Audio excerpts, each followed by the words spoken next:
thought we could be saved. We sought to face the sun's wrath and contain it. 4 towers would be built to pull her fury into this place and dispel it.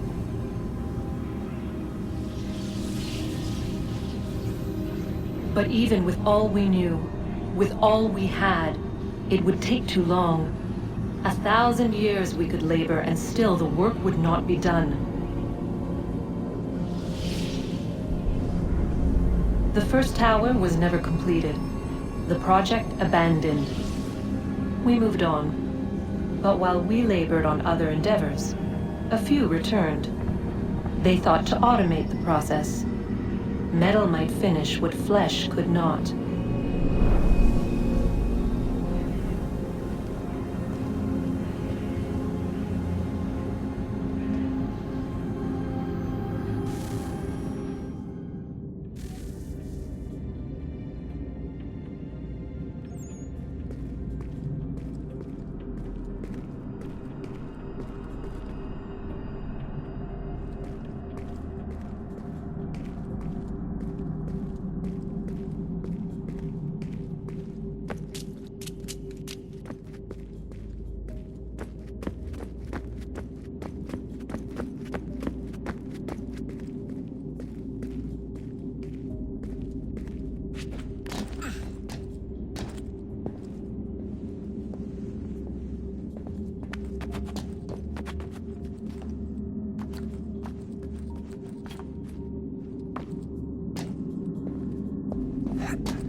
If we could not meet the sun's cruel embrace, perhaps we might rebuke it.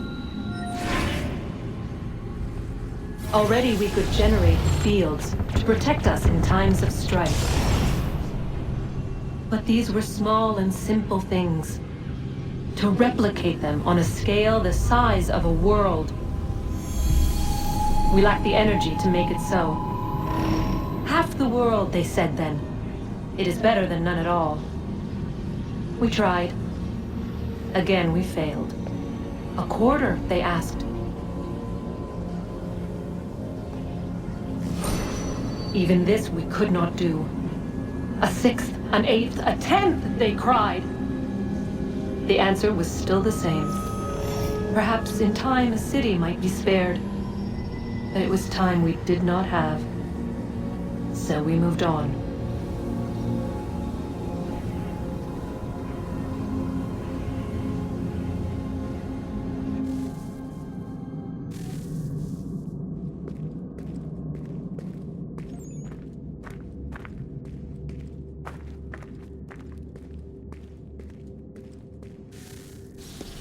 Wonder what's inside. Only one way to find out.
Son, I owe you an apology. I shouldn't have lashed out like that. You have to understand, I've never been very good at this. Never mind that we live rather extraordinary lives. Yeah, I kinda liked my ordinary one. You can't escape who you are, Desmond. So I've noticed. Look, it's silly for us to go back and forth like this. I admit, I did a shitty job raising you. I apologize, I'm sorry. But it's important you understand it didn't come from a bad place. You're my son. I love you. I guess I was so busy trying to make sure nothing bad happened, I didn't consider the consequences. Truce. I can't believe it's taken me so long to ask, but... how's Mom? She's not... No. Your mother is fine. We decided it was safer if we split up for this job. Always assuming the worst. For good reason. Can I at least say hi to her? I'm sorry, it's too risky. Maybe when we're done. Right. When we're done.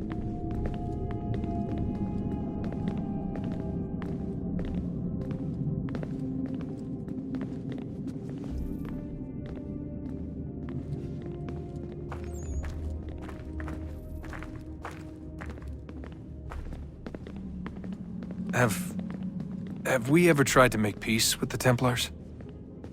Throughout our history, there have been moments. Several, in fact. But it's impossible. There are existential differences, insurmountable. If there were to be unity, it wouldn't be a truce so much as a submission. But knowing what's about to happen, wouldn't it make sense to try and talk to Vidic? Come to an arrangement, even if it's only temporary? We'd all be so busy watching our backs, nothing would get accomplished. Imagine that. We're more productive at war. Well, have we ever tried sending in someone? Doing to them what they did to us with Lucy? Or Cross? We have, and it's never worked. We've sent people who were either too weak and found themselves turned, or too strong and were unable to carry out the charade. I just feel like we all want the same thing. We use the same words, but that's all they are, words. In the end, it all comes down to freedom. We seek it, they detest it. And so there's never an end to the fight. Not until one side is completely gone. Is that even possible? Probably not. Our two groups have existed in one form or another since, well, since forever. But things can be better than they are. And that's something.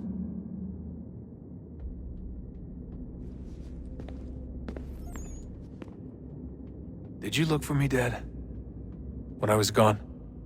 Every day. Come on. I mean it. Every night I'd look, searching for your name or variations of it, hoping you'd slip up. Abstergo only found you first because they had better access. A few more days and it would have been me. Well, I'm here now. And I'm glad. Do you think Lucy regretted what she was doing? I used to think I knew her well, but clearly that wasn't the case. So I really can't give you an honest answer. She seemed so sincere, though. Like she really wanted to make a difference. Yes, well, when I first met him, I thought the same thing about Cross. It just keeps happening over and over again. What does? Everything. Don't get weird on me, Desmond. No, it's fine. I'm fine. Don't worry. All right, then. You should think about getting back in the Animus. We've got to find that key.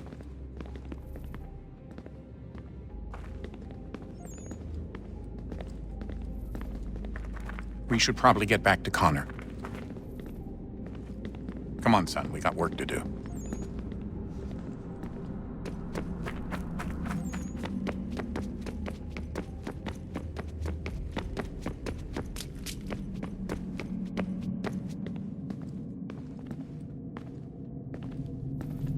Ah, Desmond, there you are. Can I ask a favor? Maybe. When this is all over, I'd like to try turning the dial back on the Animus. Like, all the way back. To the time of the first civilization. You think it would work? There was no real loss of fidelity when you visited Altair. Then again, that was about 1,000 years ago, and I'm looking at going back at least 70,000 more. Sure, I'd be up for it. It'd be interesting to see what things were like back then. Excellent. I think it would prove most enlightening. So this is how it started. What are you up to? Just brushing up on my American history. Well, I say history. They certainly teach you strange things in the States. Like what? Well, for all the talk of this being a revolutionary war, it was a civil one. Well, not that kind of civil. I mean, there was no America versus Britain. It was Brit on Brit action. And you can clearly see how the whole thing got started. One war gave birth to the other. You mean the 7 Years' War? Exactly. Seems the Crown overspent in its attempt to keep the French out, wound up with a great deal of debt. Believing that the colonists should help to shoulder the burden, new taxes were created. It was a reasonable request, even if Parliament was rather, well, undiplomatic about it. Well, it's not really fair to tax people for a war they didn't want any part of. What? Didn't want any part of? Did you not notice George Washington with Edward Braddock? He was right there in the middle of it. So here you have the Crown spending who knows how much money to secure a place for the colonists to thrive, and then, when they ask for a little bit of help... Right, look, think of it this way. King George and the colonists, they all go out to dinner, right? And when the bill comes, George asks for them to kick in and pay their share. Fair enough. But keep in mind, he's been taking them out to dinner gratis for decades now. But the colonists, oh no, they insist they only had a glass of water and a side salad. Never mind the tables full of half-eaten food and empty bottles of wine. Then when the king points this out, what do the colonists do? Oh, they flip the table over and they storm out the restaurant. Probably intending to return later and burn it down. You left out the part where the king pointed a gun at the colonists and asked them to cover dinner for everyone in the restaurant.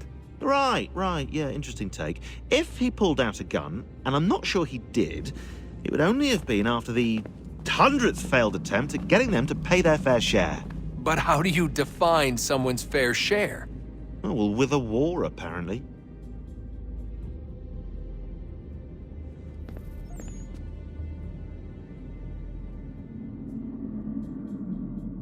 I wonder how many other places like this exist. There are dozens of them, all over the world. And somehow no one's ever found one before us. I don't think that's true. Oh? When I was at Abstergo, Vidic talked about silencing discoveries made by non-Templars. And I'm sure Abstergo has dug up plenty. The things they must know. Regretting throwing in with us? No. Just looking forward to when we can finally trounce those bastards so I can dive into their archives. Oh, I think I found a lead on another power source. Later, Desmond. I'm in the middle of something very important right now. That's a rule. Just follow that as a rule.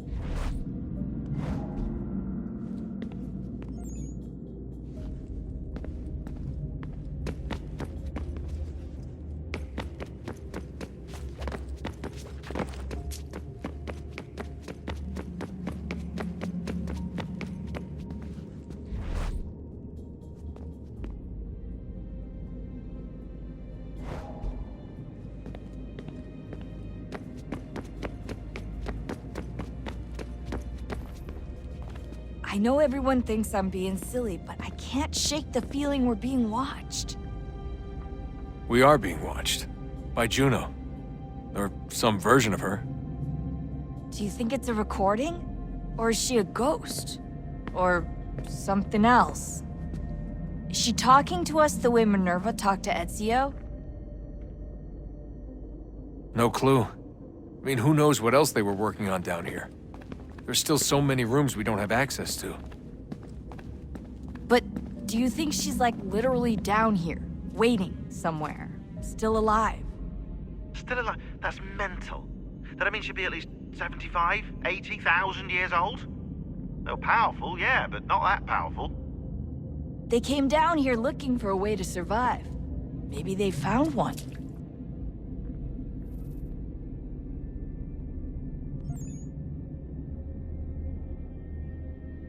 Was it weird seeing Cross? What do you mean? It's different for you. You don't know about what happened, I guess. For a long time, he was important to us. He was a different person. Sean said he was a sleeper agent, like Lucy. It was different. She made a choice, but Cross, if you read the files, Abstergo just... They did terrible things to him. Rebecca? You're lucky. We all are. We have people who care about us, who look out for us. He was all alone, and the people he thought he could trust, they used him. Did you know him? No, but I knew Hannah. Who's that? She tried to help him. She trusted him. But there was a raid about a year ago. She stayed behind so the others could escape. Tried to reason with him to see if she could fix things. Well, what happened? What do you think happened? He killed her. That's what he does. That's all he knows how to do. Sometimes it seems like that's all any of us know how to do. Rebecca.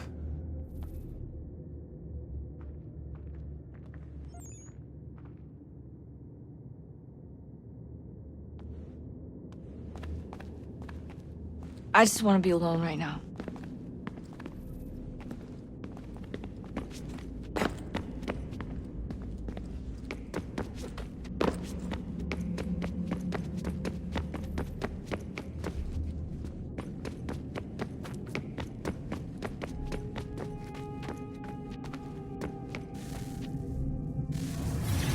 What is a fact? Is it fixed? Immutable? Certain in its existence and only awaiting discovery? Or might it be changed? Here we learned the answer and thought that it might save us. They were used to command, to control, to own. But we soon discovered another use. When enough sat in thrall and were told to believe, their thoughts took on form. What was imagined became real. If 100 minds could wish away a wall or create a tree, what might 1,000 do? 10,000? More? Might we change the consensus and will the thread away? We resolved to send one into the sky where it might illuminate us all. Once placed, a sentence would be uttered. Make us safe. In this way, we would change the consensus. We would save the world. But it never came to be. We sent a dozen of them skyward, but there was no way to maintain control, to direct the beam, to enthrall the world, to speak the words. Though this was strange and dangerous, what we tried next was worse.